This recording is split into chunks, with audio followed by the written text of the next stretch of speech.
The war on Iran is not just about missiles, oil, or even the Middle East. According to our guest today, it is also about who controls energy, money, technology, and the rules of the next world order. And as the dollar weakens, supply chains shift, and new power blocks take shape. Where does that leave small states like Armenia? And how is all of this tied to TRIPP, SMRs, and AI data centers in Armenia? Stay tuned. You're going to find out a little bit more about this stuff. We are being joined by Professor Warwick Powell, who is of the University of Queensland in Australia, and also the Taihe Institute in Beijing. His research straddles the intersection of digital innovation and technologies and international political economy. For real folks, this is going to be an interesting discussion, so stay tuned. But very quickly, if you are just watching us for the first time or are not yet subscribed, please consider subscribing. And as a small podcast, your financial contribution means a lot. Podcasts.groong.org/donate is a URL for helping us financially. And last but not least, like, comment, and share so that we can be seen by more people. And with that, on with the show. Dr. Warwick Powell, welcome back to the Groong podcast. It's great to be back with both of you. It's been a while, I think. Yes, it has. A year. Wow. How time flies. Welcome, Professor Powell. It's really nice to have a chance to speak to you. You recently published a new book called Thermoeconomics in a Time of Monsters, Rethinking Theory, China and International Geopolitical Economy. Of course, we'll include the links in the description and the show notes, but I said to myself, what a very interesting topic and an opportune time for Armenia as well. So I'm really excited to and looking forward to this discussion. Now, your book represents essentially a radical rethinking of economics as a collection of fundamentally metabolic systems, as you phrase it, where energy transformation and not just money determines survival. So can you tell us more about your impetus to write the book, your research, and more details about your modeling of world economies and societies essentially as metabolic systems? Look, in some ways, when friends of mine ask me how long did it take to write the book, I say to them, well, I started a little bit over a year ago to, in a sense, pull this particular book together. But it's taken me 35 years to think about some of these things and perhaps to become more settled in some of the ideas that I guess I've developed over that period of time. And I should say at the outset that many of these ideas are in some ways a work of bricolage. They build on obviously an extensive body of work. There are a lot of smart people in the world, and there have been a lot of smart people in the world. And in some respects, I think of this body of work as a kind of a synthesis, but one which hopefully also contributes something new to that body of work as well that can take this kind of thinking forward. The basic idea, I guess, is that economic systems and social economic systems need to be treated holistically, and they must be understood fundamentally as the interactions between three broad domains, or what I often call circuits of flow.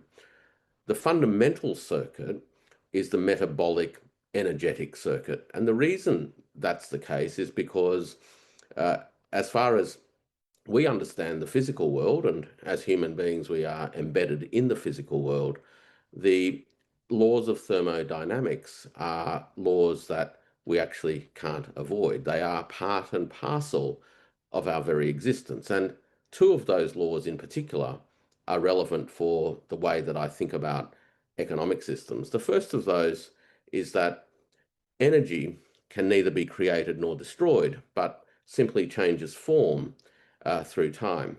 And the second law is that there is an intrinsic dynamic or tendency towards entropy, chaos, dissipation, fragmentation, that is part and parcel of our energetic and, of course, our material world. These two fundamental laws, in a sense, provide that substrate, that anchor, that underpins and creates the envelope of constraints, but also through the applications of human knowledge, the parameters of possibilities of human social and economic transformations. What human societies seek to do in relation to this fundamental energetic and material substrate is mobilize energy and materials to harness that and create things of use value for human societies.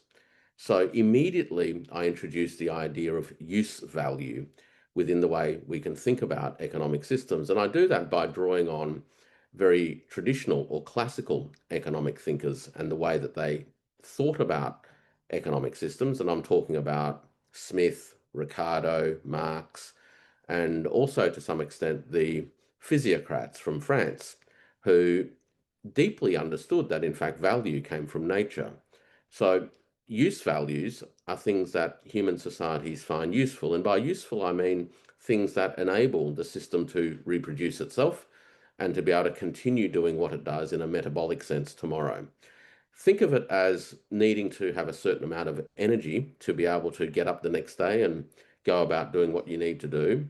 And then what you need to do enables you to harness enough energy for you to do it again the next day. Uh, so very, very fundamental. And I think about this in two specific ways in terms of social systems. One is that all viable social systems, ones that can successfully reproduce themselves, are able to provide food for people and fuel for machines. So that anchors, in a sense, our social and economic system. The challenge is twofold. The first one is that we are constantly fighting against the tide of entropy. Social systems, to be able to reproduce themselves, actually need to create stability and, in effect, implement strategies and approaches that can be described as negentropic, right? So we're countering the tendencies to dissipation, fragmentation, and chaos. The second thing that human societies actually do is that they also seek to not only reproduce themselves in a simplistic sense, but many societies ultimately are able to harness and secure and make available growing amounts of surplus energy in various forms for the purposes of building complex social systems. So if you think of everything around us that humans have created in our various civilizations and economic systems over time, everything involves a certain amount of embedded energy, whether it's a bridge, a building, a table, clothes, or what have you. They ultimately involve the mobilization of energy, the harnessing of energy, and the deployment of energy for the creation of those things, right? So in many ways, what we wear today is the amalgamation of the energetic inputs into it. Viable and flourishing human societies are ones that are able to achieve high energy efficiencies, what we would call energy return on energy invested, and societies that struggle to renew their energetic foundations and keep their energy systems at a high level of efficiency over time experience all sorts of processes of decline. Some of that decline can be seen in degradation of physical infrastructure, where we no longer commit sufficient energetic surpluses to their maintenance and renewal. Things fall apart, right? That's entropy. And so the aim, in a sense, of viable social systems is not only simple reproduction, but the creation of systems that can harness, store, and make available higher amounts of surplus energies, surplus meaning above and beyond what we need for simple reproduction. To make all of this happen, so that's one layer, and that's your foundational piece. The other two pieces is that to mobilize all of this, particularly in complex systems characterized by divisions of labor, where no single node of activity is self-sufficient, it is necessary for energetic forms, input materials, labor, etc., to circulate. We need to move particular kinds of resources from one activity to another, and that is usually undertaken through processes of exchange. And exchange is made possible through something that we call money, right? Now, money, in the way that I think about it, really has two principal attributes. One draws very much from the endogenous money approach that is characteristic of many heterodox economic schools, namely that money and the creation of money through credit is a response to demand for money. And that demand for money, that demand for some medium of circulation comes about by virtue of the need for these metabolic processes of physical production and transformation and circulation. The second thing is that not only is money endogenous, but it is also treated not as a thing in and of itself, but as a claim on future use values. So money is a quintessential and generic form of exchange value. In and of itself, an exchange value is not useful in the processes of metabolic transformation and production. Right? We can't actually eat money. We can't use money in production systems. Right? Money does not substitute for oil, for example. Now, what happens in the economic metabolic processes is that money circulates in one direction, so to speak, so that goods and materials, energy, circulates in the other direction. And what connects these two things together is the third piece of the sort of aggregate systemic jigsaw puzzle, and that is information itself. Now, traditional theoretical approaches to information have viewed information largely in positive or negentropic terms, that information is the means by which humans and human societies are able to counter or push against the intrinsic entropic tendencies of our world. My suggestion, however, and perhaps this is modestly novel, is that we need to think about information as an energetic product itself, if you will, because the creation, collection, storage, validation, and circulation of information also requires energy. And so if the information that is created, circulated, etc., contributes positively to system-wide negentropy, and that the energy consumed is less than the positive outcome of that information, then that information itself is what I would call viable information. If, however, that information is just noise, whether it's just surplus information, unnecessary, costly but unnecessary, or is misleading information, erroneous information, then we run the risk that we commit a large amount of society's energy to the creation of things that are actually deeply entropic accelerants in and of themselves. So you put those three pieces together, and we now have, I guess, a general theory of a thermodynamically grounded, financially driven, informationally coordinated economic and social metabolism.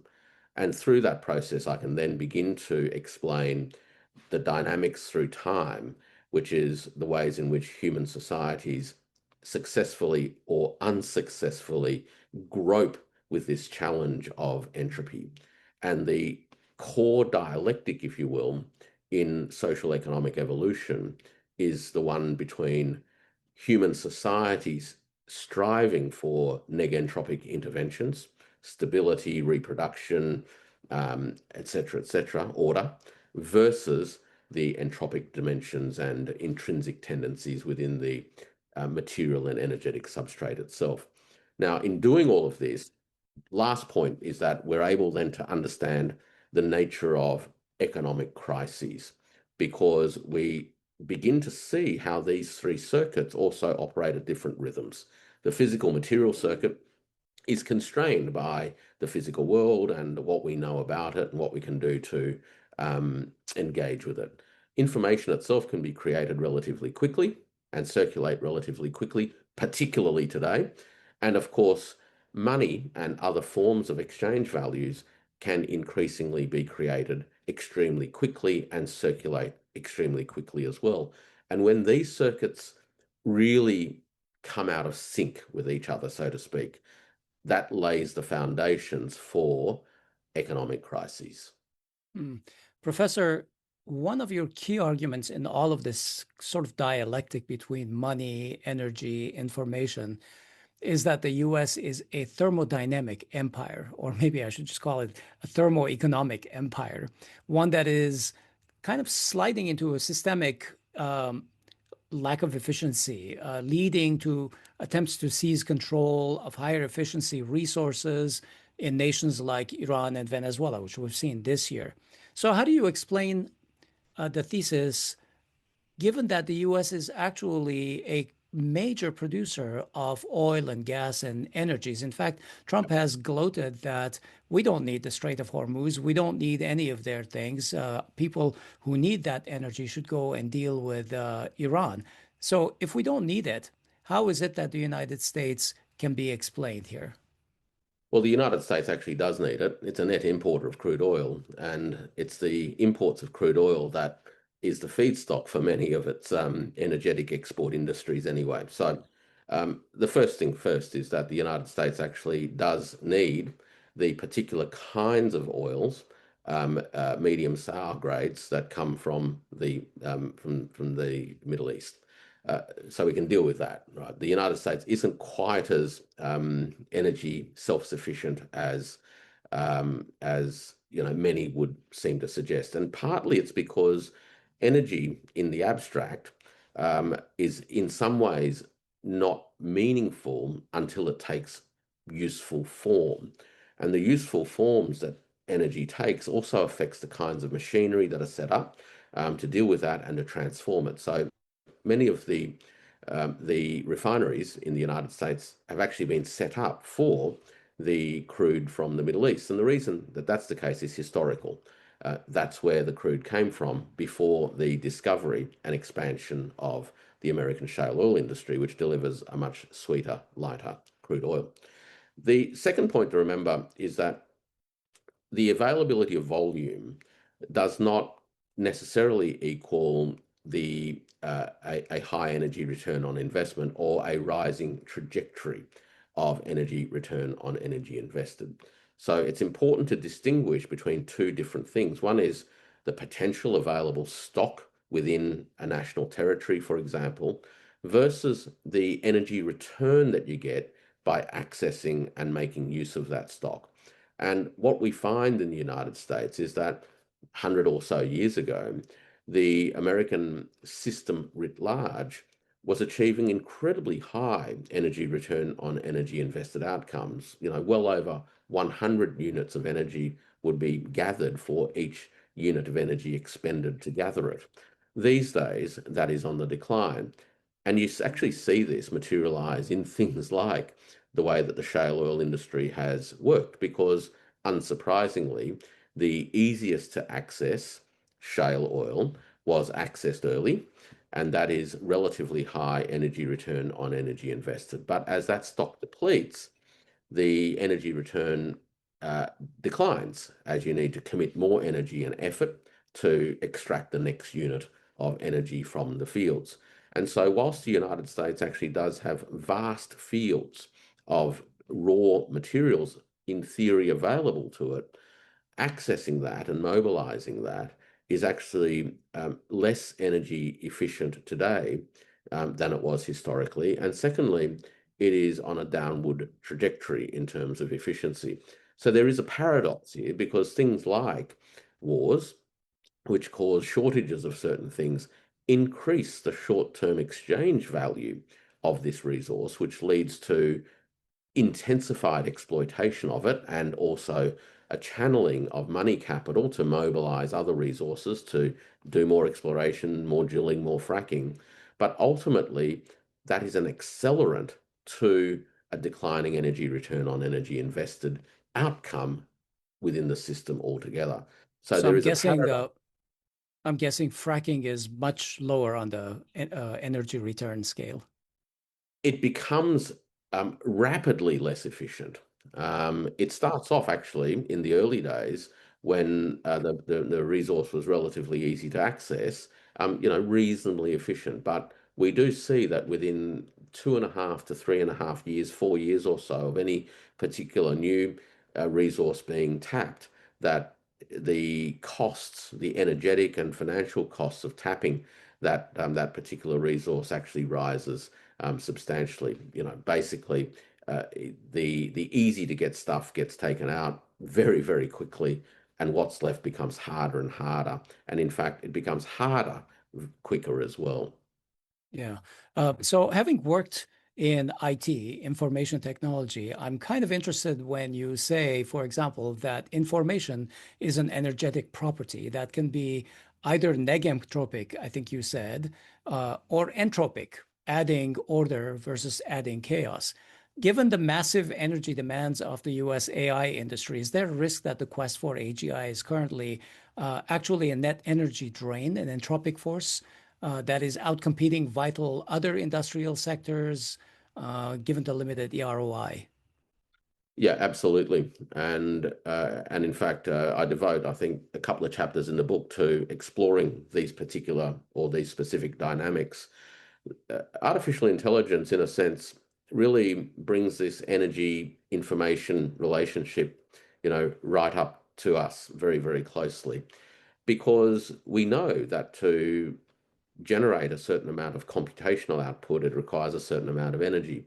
Whereas, in times past, when we were using calculators, for example, we didn't quite have a sense of, how much energy there was in a couple of AA or AAA batteries to be able to generate a particular computational outcome. And certainly when we use pen and paper, we really didn't think about the embedded energy that is contained in the pen, the ink, and the paper itself, right? Let Right, alone right. Today, it's the heat that we generate with all these with all well, these the heat's the servers. dissipation of the waste. That's right. And we need to have electricity to run these systems. So we Right. actually have a very clear and direct accounting, if you will, of the amount of electricity needed to generate particular outcomes. And the interesting feature, I guess, about the US's approach to AI, and by way of contrast, in my book, I use China as the counterweight, if you will, to in a sense tell contrasting stories, is that China's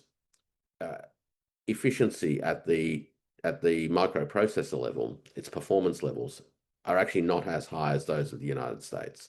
But when you introduce the overall stack with software and being able to layer hardware on top of each other, together with relatively cheaper electricity, in China's case, the energy to computational output ratios actually begin to fall in favor of the Chinese ecosystem, even though it is using a relatively, though modestly inferior microprocessor. What's happening in the United States is a couple of things.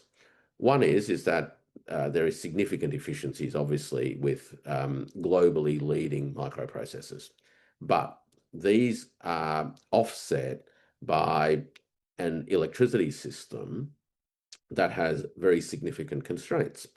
And those constraints lead to a number of first round and second round outcomes, which are potentially quite entropic in nature.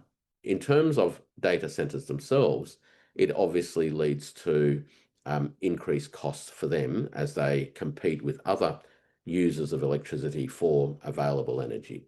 Additional capital investment requirements will also drive up the cost of electricity in the short term for data centers as a result of the capital expenditure required to build and augment electricity generation distribution networks.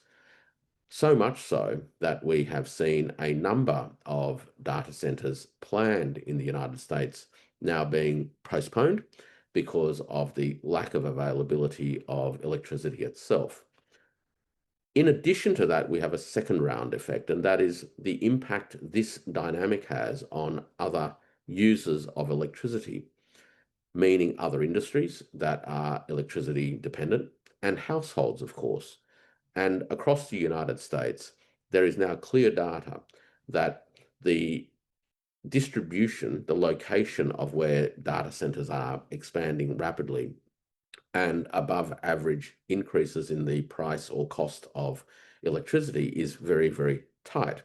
In other words, wherever there is an expansion of AI data centers, we tend to see an increase in electricity costs.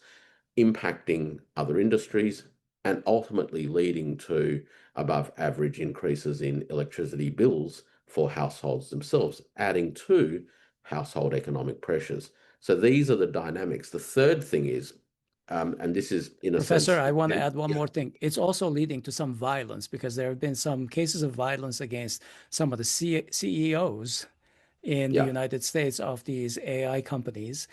We can see a little bit of a stressing up of the population because of the, well, let's say because of the utility bills going up for Yeah. this very reason.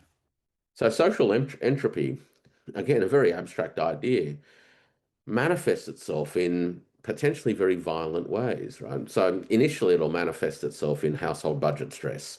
Households adjust, they do less with in certain areas as they commit more of available budgets to things like essentials. Households we know in the United States are taking on greater amounts of household debt to cover living expenses, et cetera, et cetera. And eventually, if things get bad enough, we see violence, we see intensified opioid dependencies, et cetera, right? So these stresses feed through into some very antisocial and therefore entropic dynamics within the social system writ large.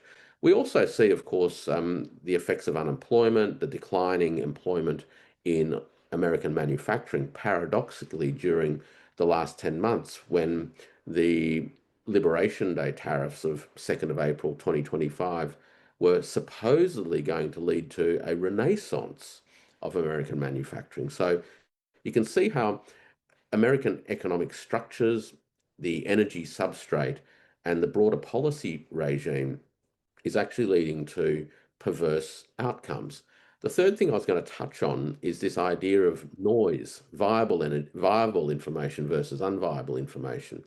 The jury remains out in the United States as to the extent to which the productivity dividend has materialized in industry and in society writ large. Perhaps it has, perhaps it will take some time to filter through. What we do know, though, is that AI companies have been exploring what I think we would intuitively say are solutions, if you will, or computational outcomes that are likely to be entropic, or at least not particularly negentropic in nature, given the amount of energy committed. And these things include the development of age ring-fenced AI models, which really would only support things like AI-enabled OnlyFans services, for example. AI-enabled gambling, AI-enabled high-intensity stocks and financial markets trading, et cetera, et cetera. Many of those sorts of applications, which obviously take advantage of computational speed and scale, are not necessarily negentropic in nature. And I am concerned that we don't have enough clarity around the extent to which these uses of electricity ultimately don't support negentropic renewal within the American body politic writ large. That's, of course, a particular American challenge. The Chinese have a very different approach, as I was mentioning. So, these are things that I think we've just got to be much more mindful of today than ever. Yeah. And we might touch on later on some things happening in China, really, that go to the very heart of the energetic substrate, if you will, of information itself. But I'll leave it at that for now.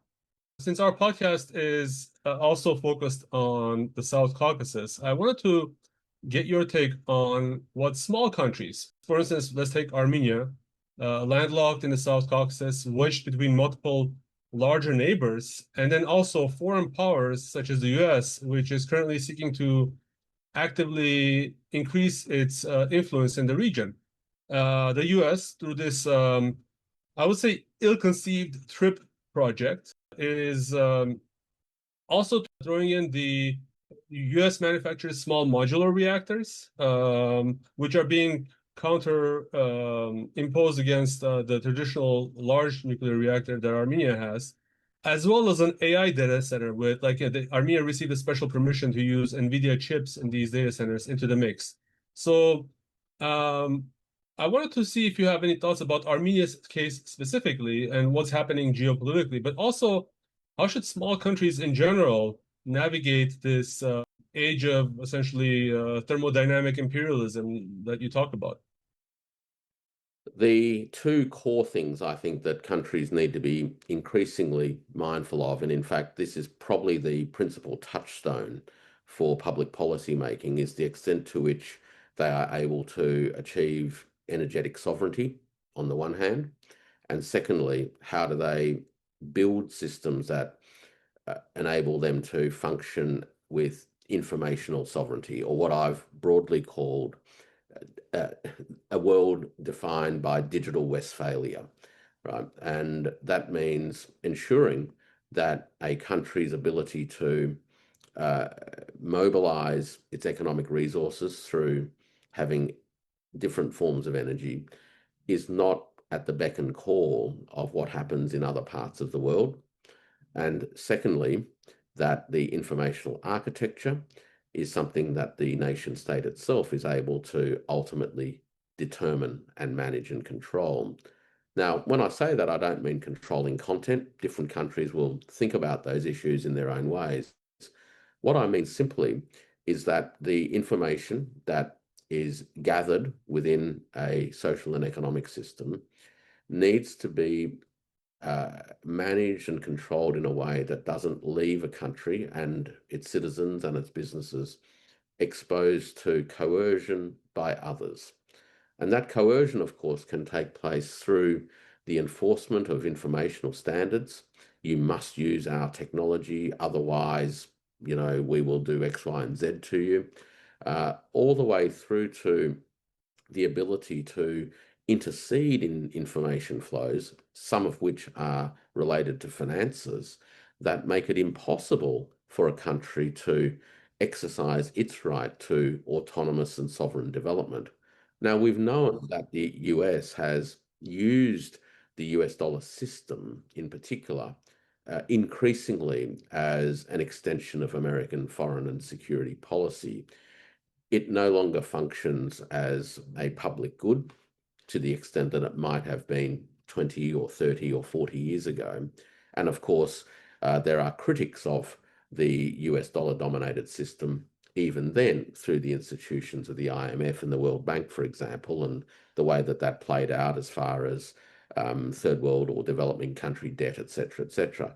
But if we think simply about the way in which the US has been able to and has used its control over the financial ledgers that track the US dollar to control what other countries do, then it is quite clear that those risks need to be addressed at the front end. And those risks really go to your ability to control your fundamental information architecture. So they're the two main things that I would comment on, both in terms of the Armenian case, but also more broadly speaking for small countries. In terms of data centers, I think this is a hugely important issue. We've seen now, as a result of the war against Iran, that large data centers are actually risky and targets. Vulnerabilities, yes. They are vulnerabilities and liabilities as much as they may be assets. That's the first thing. The second thing, apropos the discussion about the United States experience in particular, is that these large data centers are incredible drains, if you will, on the electricity system, both in terms of computation itself, but also in terms of the costs of transmitting data to and from these data centers from those who use them. So I think it is increasingly wise or prudent for countries to have second thoughts about becoming captured by proprietary systems, and also being captured by a model where these large-scale data centers become the only show in town. Fortunately, there are emerging technologies that I think open up actually practical and cost-effective paths to overcoming these risks. And they go to the ways in which the energy substrate is actually being tackled right at the edges of data collection and processing itself. So we have in China now a number of technical, scientific, and chemical developments that actually open pathway to radically transforming how information and energy work. They go to, for instance, the development of new 2D chip processing capabilities, which are achieving performance levels that actually, from an energetic point of view, that supersede the capabilities of silicon-based technologies. Now, these have not scaled yet, but over the next 5 years or so, I think they will. The second thing is that we also have developments in conductor technologies, right? The technologies that we need, or the materials that we need to carry the electronic signals. Traditionally, copper has been central to the whole story, but the developments in graphene as a technology opens up a new vista of low entropy energy conductive capabilities, which also improves the efficiencies of transmitting data and processing data at the edge. The third piece of this jigsaw puzzle, which I think is quite an important one, is the rapid development of what are known as triboelectric nanogenerators, TENGs, TENGS. And these are technologies that enable the harnessing of what is in effect ambient energy in distributed environments through things like, you know, a little bit of wind, a little bit of movement, vibrations, etc., etc. And you combine these three technology advances that have been made really in the last, let's say, 3 years, and you have the material foundations for high-level AI computation at the edges. So we're looking at a future where AI in shipping containers becomes increasingly possible, where local townships, communities, businesses, industrial parks can actually run high-powered AI in a distributed environment with less risk exposure to some of the larger centralized infrastructures that we've experienced in recent times. The last piece, by the way, in this jigsaw puzzle goes to developments in storage technologies. And what this means is that as we see greater advances in not only lithium technologies as we move into a new generation of lithium-ion batteries, we also have sodium-ion batteries, and we also have significant developments in solid-state battery technologies.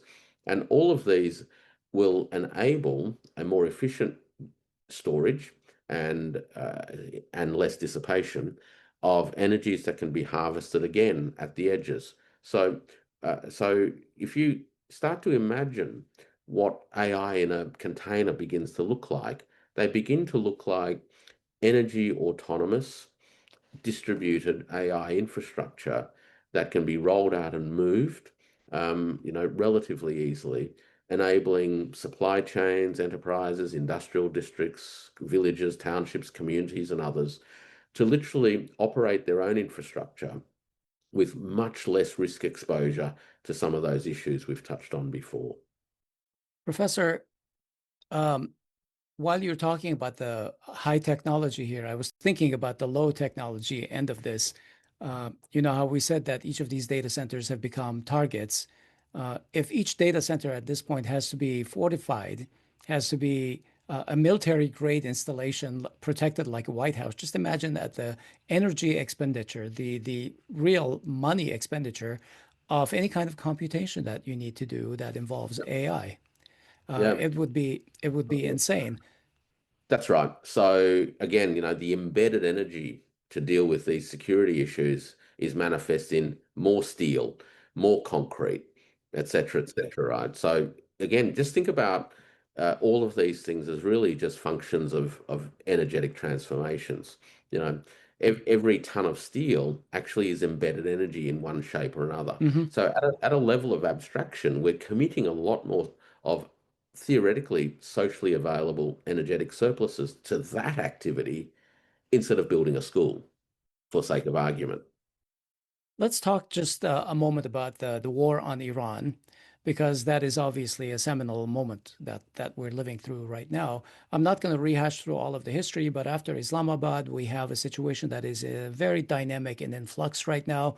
Iran, a couple of cargo ships that were intercepted over this past weekend by the United States. Hormuz closed, and Iran saying that they no longer want to talk about it. Can you tell us your perspective on where the United States and Israel miscalculated how Iran would resist, how much resilience it would show, and what's your perspective on what kind of trajectory it's going to take from here on? There's no doubt, as you say, that the United States underestimated Iranian resolve and Iranian combat capability. When the attack was launched on the 28th of February, there was a clear expectation that a decapitation of the Iranian political leadership would lead to a regime collapse and a regime change.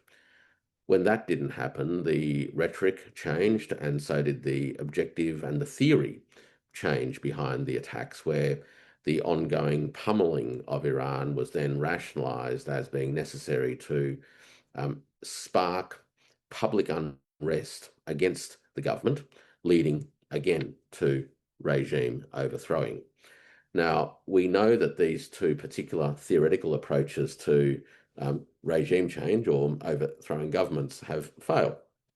In Iran, contrary to attempts to spin it otherwise, the change of personnel, if you will, did not actually change the institutions of state themselves. And unless you're changing the institutions of state and particular policy trajectory, you can't really call that regime change, quote unquote. What we do have, of course, is arguably a hardening of attitudes and perspectives amongst the current political leadership in Iran after the assassination of the Ayatollah Khamenei on day one, together with more recent assassinations of other leaders.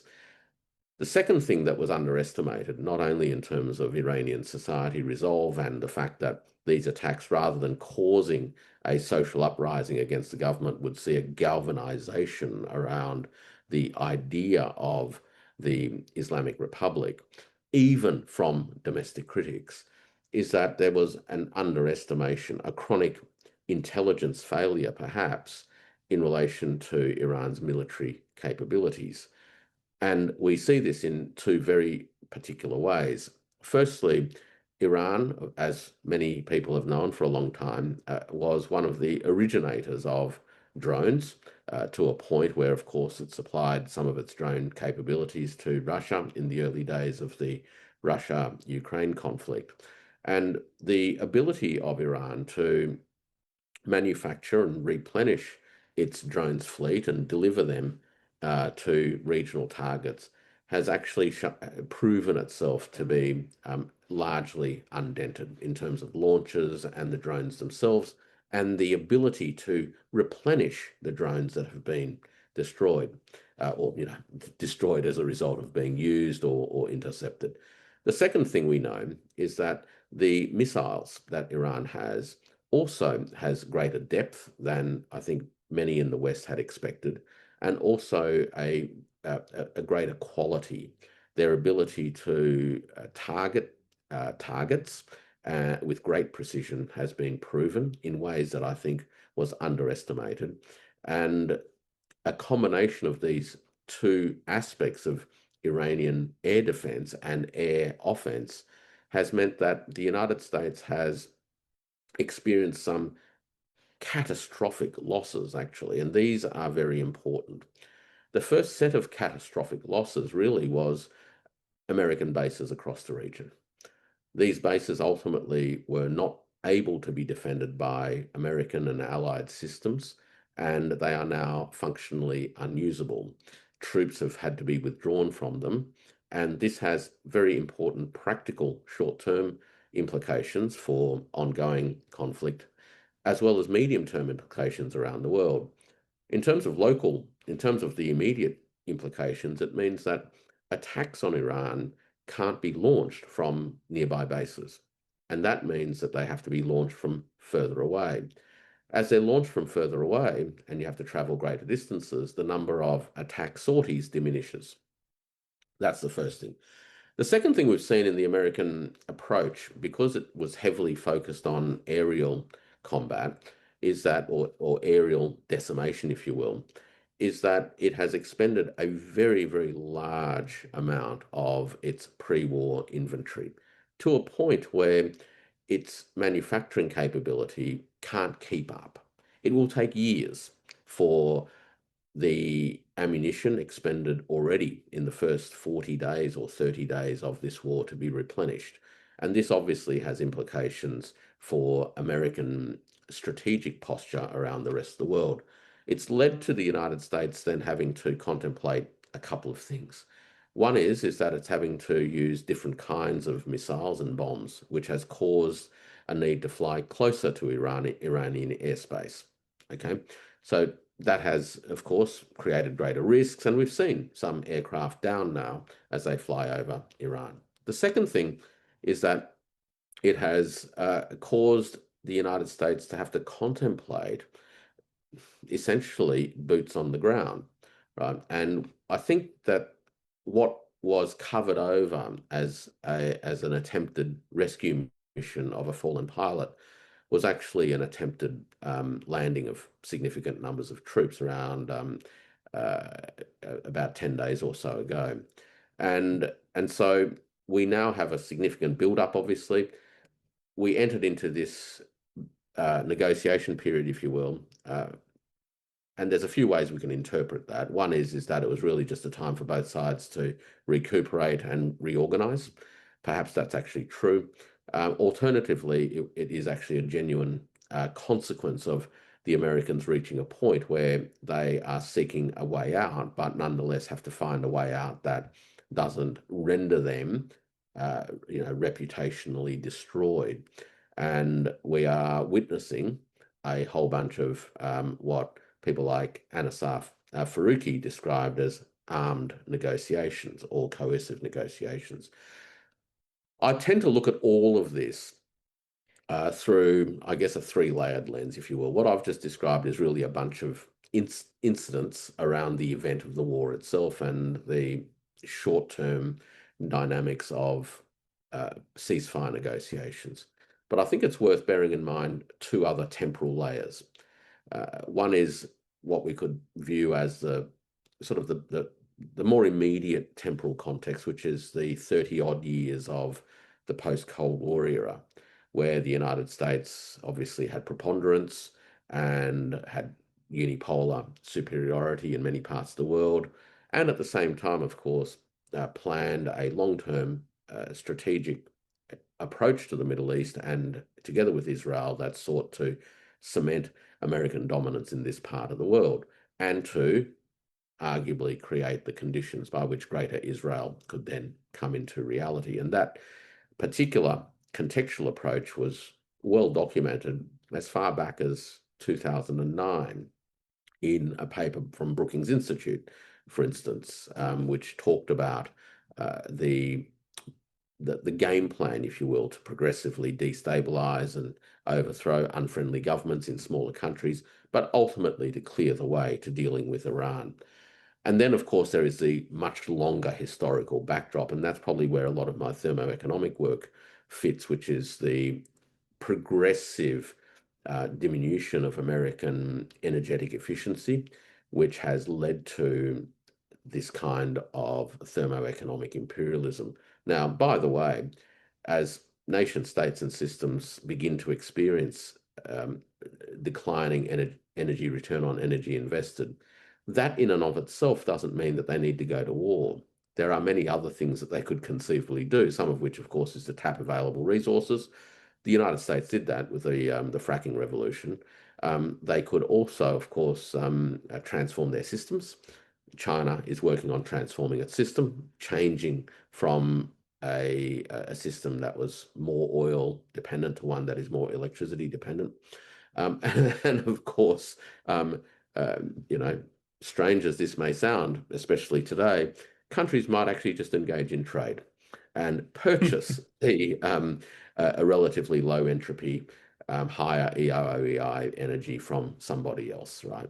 The United States, of course, has not done that in recent times. It has explicitly now reached a point where, for assorted reasons of the moment, instead of pursuing those three other options, it has now engaged in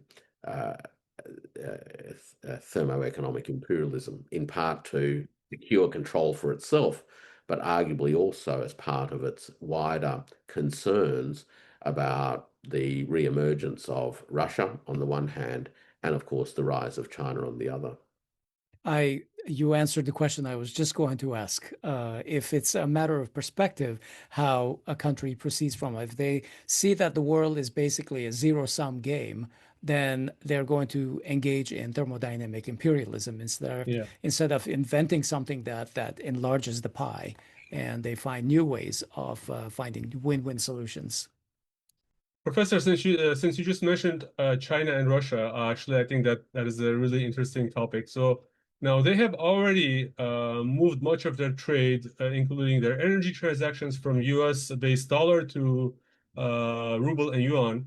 Now, these are two major world economies that have already moved away. And interestingly, over the weekend, we heard also that the UAE warned that it's running short on dollars and might switch to other currencies, including yuan, if this conflict continues. So do you think that this de-dollarization is now a global trend? And what is the reason for it? Of course, we already discussed some of them. And do you think that this momentum will continue, or is this just a short-term thing? Look, this process of what I call currency multipolarity has been ongoing now really for well over a decade. It hasn't been fast. It's been very much related to practicalities from different nations as they sought to build out their trading relationships with others. And most countries, insofar as the US dollar system provided them with useful, reliable, low cost and fast transaction capabilities, were not really in the business of rocking the boat too much. These aren't things that you worry too much about if they're working. The problem is that over the course of actually the last 20 years, is that the prevailing infrastructure, coupled with the political economy around it and the institutions of American state interventions, have led to the dollar being weaponized and the dollar system itself being weaponized, with freezing of assets, prohibitions from interacting with the payment rails, censorships, etc., through to confiscation, really. And so that's on the one hand, the weaponization piece. But the system itself is also incredibly old. Right? So relatively speaking, it has become a more costly and slower settlement system. And the third thing is that there is actually just simply less need for the dollar because the dynamics of global trade to begin with have increasingly diversified. So if you look at a trade map 30 years ago, you will see that for most countries in the world, the United States was the central trading partner. If you look at the trade map today, you'll see that for 150 odd countries in the world, China is the most important trading partner. And that transformation at that fundamental material level ultimately creates the conditions by which national currency transactions become increasingly possible, in part not only because of dollar weaponization, more expensive, etc., but also because there are other risks that countries seek to mitigate, and that is foreign exchange risk. We have seen over the course of the last 20 odd years that there are not only risks in terms of fluctuations in foreign exchange, capital flight, but ultimately also liquidity problems. So you touched on the issue of the UAE, and the UAE would not be the first country that would experience liquidity problems as a result of problems with excessive exposure to the US dollar and the use of US dollar as its means of payment. So my own sense is that there certainly has been an acceleration of currency multipolarity over the course of, say, the last 5-6 years, accelerated firstly by the sanctioning of Russia. In short, obviously the sanctioning, all these sanctions do this, right?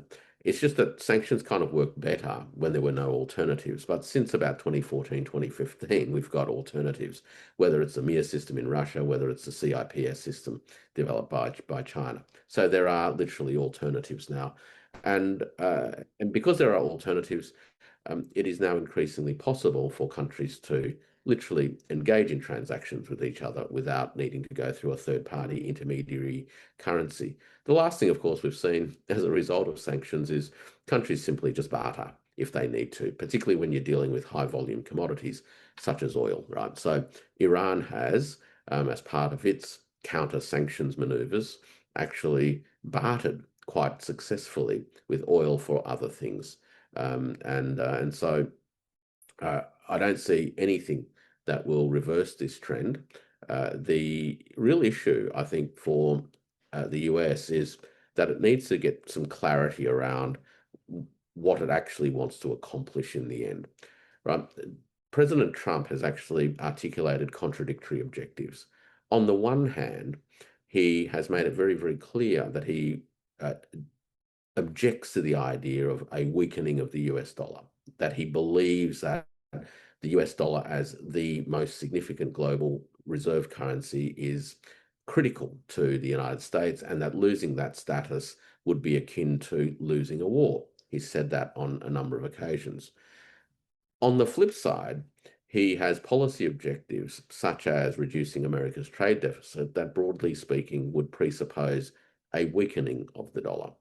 So we literally have contradictory objectives at the moment. In reality, the dollar has been weakening. So regardless of the ambitions around a strong dollar, the practical experience is actually that the dollar has been weakening relative to currencies like the RMB. And that, in the end, is going to have implications for the United States, because the United States, as we know, has been going through really a half century of industrial hollowing out. Even though it is still the world's second largest manufacturing country, the things that it makes are typically very, very high value industrial and military application related things. They're not things that ordinary householders use and experience, which means that households have been able to sustain a certain level of standard of living despite flatlining real wages growth for the bottom half of American households, by virtue of the fact that the US dollar has been a strong currency. It's been able to enable households to buy relatively cheap things manufactured elsewhere in the world, and increasingly by China, and more recently into Southeast Asia. So American standards of living are likely to decline over the next 10 years as America actually becomes simply a more expensive place, or a more expensive economic system, both in terms of a weakening currency, but also in terms of a declining energy return on energy invested outcome. And you're right. Households usually buy televisions. They don't buy Patriot missile systems. I want to expand your thought about the weaponization of the dollar, of the financial system, which a lot of these countries are fleeing because they have alternatives right now, such as China, to the sphere of information and technology. And we come here to what you describe as the underground empire. Can you describe what your thought is in this area? Well, I guess this is an extension, of my earlier comments about the importance of digital Westphalia as a policy principle, the idea of controlling your critical information infrastructure. The idea of underground empire comes from a book written by two American scholars called Underground Empire, which documents the ways in which over the course of the last 30 years, the United States, through a number of companies, has come to build out and ultimately control the information architecture of the world, particularly the commercial world, but also increasingly the informational world. And they speak of things like information routers, servers, data centers, submarine cables, satellite networks, data collection devices, software on computers, et cetera, et cetera. And by essentially becoming the global provider of the information infrastructure at both a hardware and a software level, and connecting these things up via data centers, much of which continue to reside in North America. I mean, they talk about somewhere in the order of about 70% of global internet data still flows through data centers located in Virginia, right? So the United States has, over the course of the last 30 odd years, become almost the monopoly provider of everything related to digital information. And it has increasingly exploited that for geopolitical purposes. There is an argument, and the authors of the book kind of suggest this, that in the early days, even though that potential was always there, this infrastructure was largely dealt with as a global public good. I'm sure that some people will have a slight difference with that view, but I'll just put that aside for the moment. Maybe back in the 90s. Yeah, what's more important is that from about 2003 onwards, when the war on Iraq unfolded, the American intelligence agencies realized that that transactions data actually came through the data centers located in Virginia, and they successfully sought authority to gain access to view that data. So initially it was to view the data, so they could at least see who was doing business with whom in and out of Iraq. A few years later, they successfully prosecuted a case in courts that enabled them to not only view the data, but to intervene in that data flow, which led to the ability to sanction the flow of dollars by interventions at the data center level itself. So once that happened, it's been a slippery slope ever since. And it gets worse, of course, because we now have not only the weaponization of that infrastructure by the apparatuses of state, increasingly that infrastructure is being complemented by a much larger and arguably more powerful architecture that is a non-state infrastructure being created by the artificial intelligence and the American big tech private sector world, sitting in parallel to the state ecosystems, but obviously with arguably less oversight, et cetera, et cetera. And we are, I think, really not even on the cusp of entering this. I think parts of the Western world and the United States in particular have already entered into this world of digitalized surveillance, where the surveillance is predominantly undertaken in the name of the state by private actors. Right.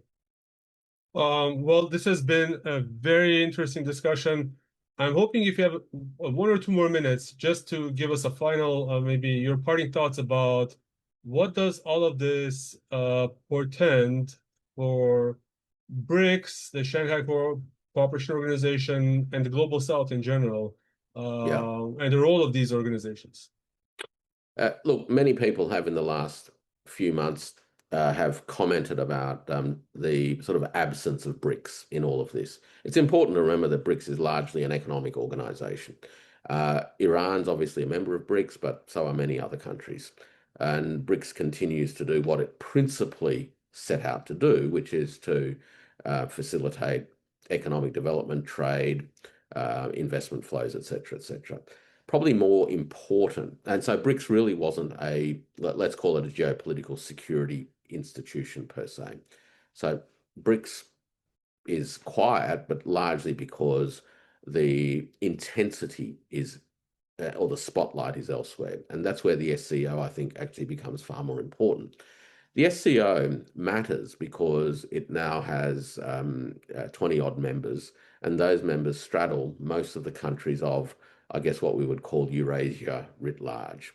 And what's important about that is that The SCO, which began, 20 odd years ago, as an organization with half a dozen or so members aimed at coordinating responses to terrorism, separatism, and extremism, has now morphed into an organization that, one, has a bigger footprint and which has extended its broad security remit to other dimensions of security cooperation. Now, it is not a military alliance, but it has actually extended its security cooperation to significant projects in transport and energy. So the SCO meeting in Tianjin last October, from memory, actually arrived at a number of really important agreements concerning energy collaboration. Now, in light of the closure of the Strait of Hormuz, it is now abundantly clear that a terrestrial-based network of energy infrastructure is more important than ever for countries that continue to depend upon the energy coming from Central Asia, West Asia, and Russia, feeding the sort of eastern parts of the Eurasian continent itself. So the SCO, even though, as again, it doesn't make grand statements, is playing a vital role institutionally and in orchestrating the infrastructural substrates. The other interesting thing, and one to be watching now, and this goes to the financial question actually, is that the long-standing proposal for a SCO Development Bank, which China has been proposing for a while, has now been picked up and has been agreed to, and is likely to come online later this year or sometime next year. And that development bank, as opposed to the Eurasian Development Bank, but in complement to the Eurasian Development Bank, which already exists, will be focused on financing the initiatives agreed by the SCO countries through the SCO mechanisms. And the currency of choice for the SCO Development Bank is China's renminbi.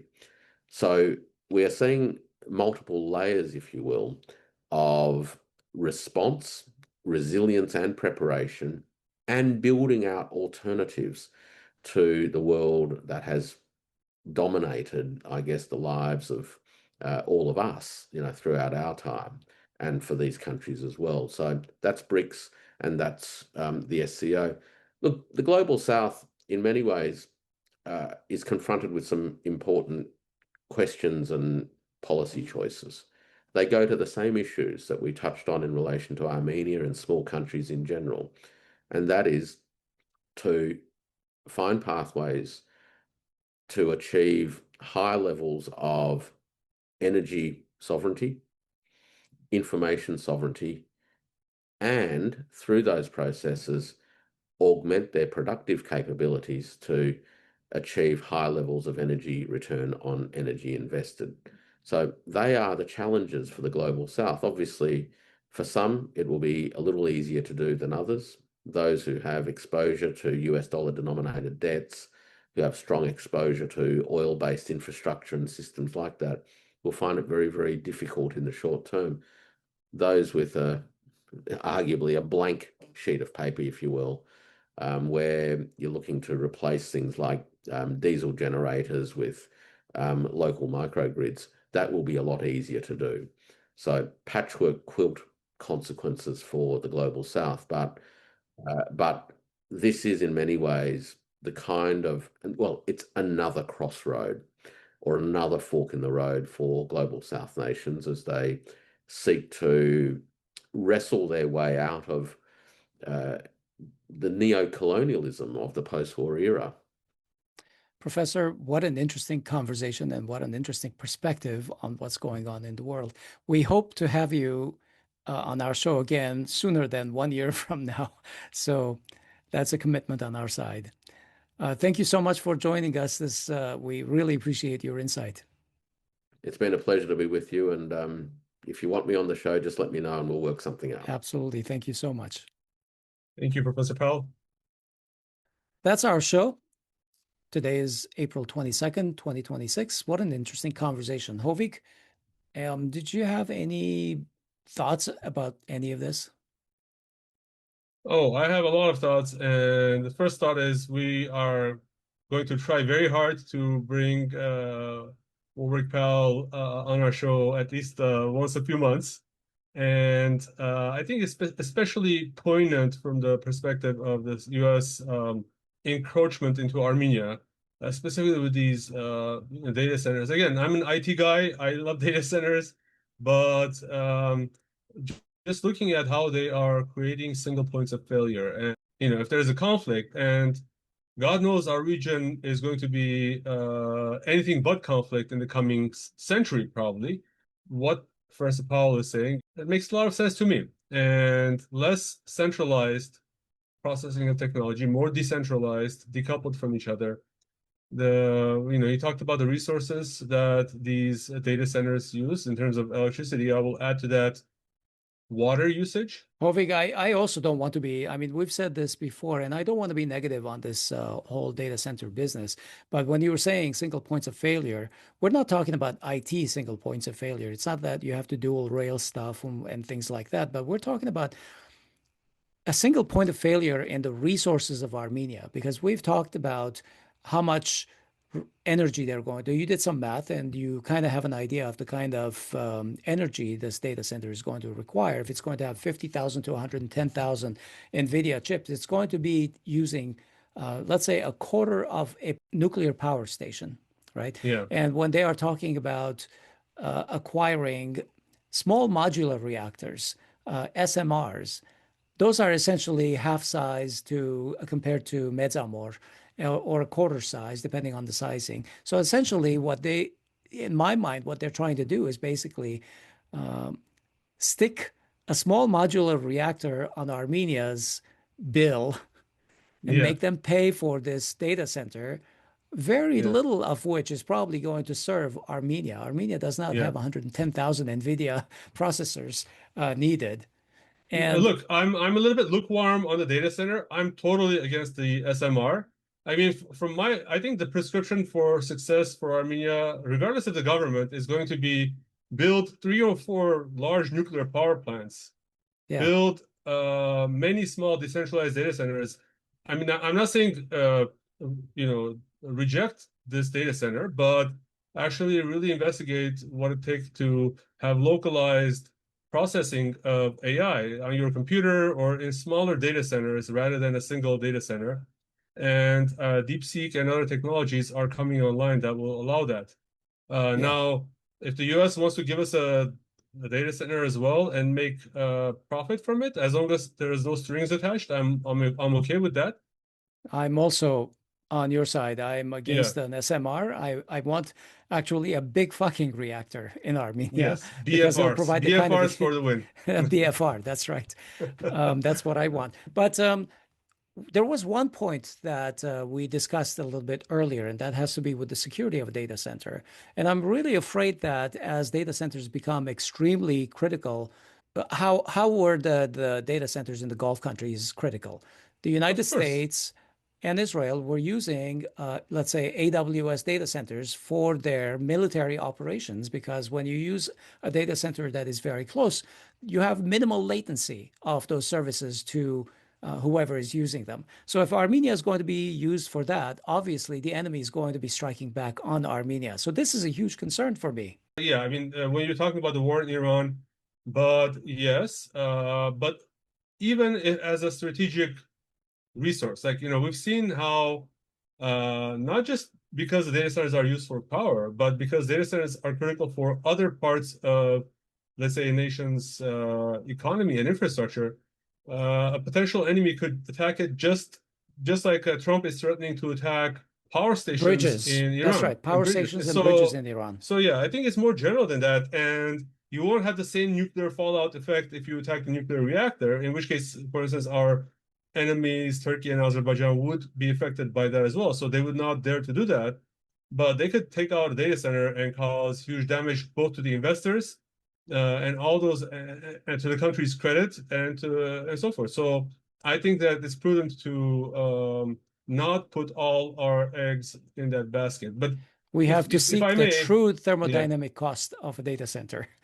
And if I may just add one more thing, another interesting aspect, I think Professor Powell used the term digital Westphalia. I think is really important, meaning that countries have to get sovereignty of their information space and information infrastructure, whether small or big.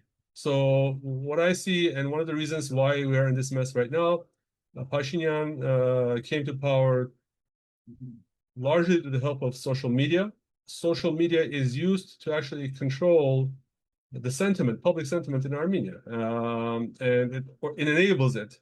And in the wrong hands, and I think that right now that a lot of that is happening, public opinion is being shaped for civilizational suicide for Armenians, meaning that forget your traditional partners, let's go with the Turks, follow the money. We're going to eat the money. If there is no food, it's okay.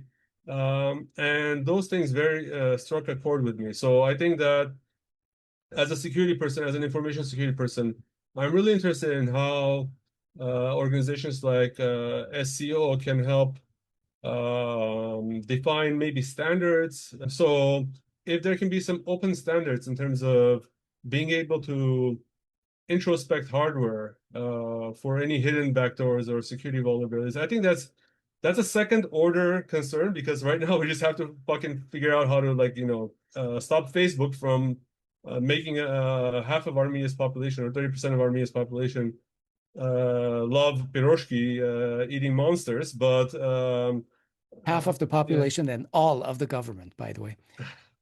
Well, let's not drill too but far away from Professor Warwick. I mean, I completely agree with you. My posture is I don't think it's treat too social far away. media I think as spyware. information domain is very much important, and I think is core to the thesis that Professor Warwick is talking about. So I don't think I'm steering at all too far away, but hopefully we'll have more shows on that topic. It's my pet area of interest in terms of being able to security of hardware, actually, and security of devices as part of the securing your own information space. Yeah.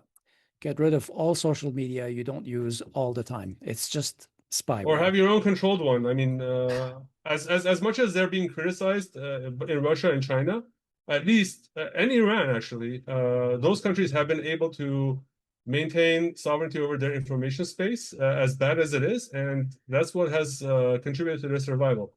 Yeah. Thank you. So we've been talking with Professor Warwick Powell, who is an adjunct professor at Queensland University of Technology in Brisbane, Australia, and a senior fellow at Taipei Institute in Beijing. He is the author of China, Trust and Digital Supply Chains, Dynamics of a Zero Trust World. His work focuses on digital innovation, technologies, and international political economy. Actually, we also mentioned his latest book, which is called Thermoeconomics in a Time of Monsters, Rethinking Theory, China, and International Geopolitical Economy. Thank you for joining us, folks. Thank you. Have a great day. I'm Asbed Bedrosian. And I'm Hovik Asbed.